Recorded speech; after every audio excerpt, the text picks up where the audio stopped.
Voici les dernières nouvelles de la journée. Bonjour et bienvenue à tous. Première nouvelle, la Chine a établi un record en envoyant 11 navires de guerre, 15 avions militaires et un ballon autour de l'île de Taïwan en 24 heures, dépassant la moyenne habituelle. Cette escalade survient dans un contexte de tension accrue après la mort de 2 pêcheurs chinois lors d'un incident où une vedette chinoise a chaviré près de Taïwan, poursuivie par les gardes-côtes taïwanaises. Pékin accuse les autorités taïwanaises de chercher à échapper à leurs responsabilités, intensifiant ainsi les pressions autour de Taïwan. Deuxième nouvelle, les usines de munitions nord-coréennes fonctionnent à plein régime pour approvisionner la Russie en armes et obus, alerte le ministre sud-coréen de la Défense. Depuis août 2023, la Corée du Nord aurait expédié plus de 10 000 conteneurs à la Russie contenant potentiellement plus de 3 millions d'obus d'artillerie et plus de 500 000 obus de lance-roquettes en échange de livraison de nourriture et d'autres produits de première nécessité. Troisième nouvelle, les forces israéliennes sont accusées par l'ONU de bloquer systématiquement l'accès à l'aide humanitaire à Gaza, rendant difficile l'acheminement d'aide dans la région en conflit. Un incident récent impliquant un convoi de l'OMS et du Croissant Rouge palestinien a été signalé, avec des membres du personnel médical contraints de quitter les ambulances. L'ONU appelle les forces israéliennes à permettre un passage sûr et rapide pour les missions humanitaires. Quatrième nouvelle, l'émir du Qatar, en visite d'État en France, a signé un accord avec la France pour investir 10 milliards d'euros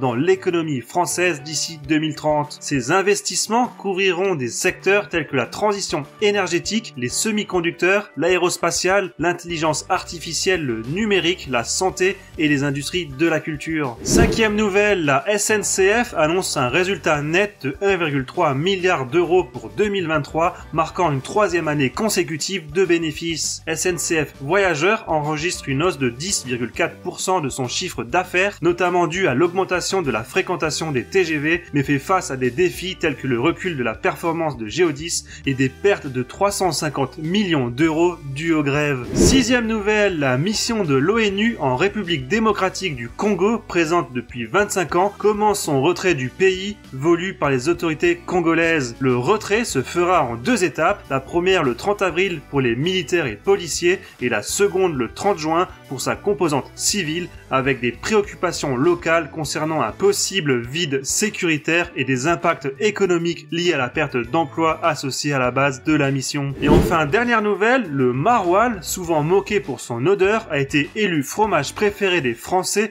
lors d'un concours organisé pendant le salon de l'agriculture. Apprécié pour son goût somptueux malgré son fumet fort, le maroilles est vanté pour sa convivialité, se prétend parfaitement être partagé en différentes préparations.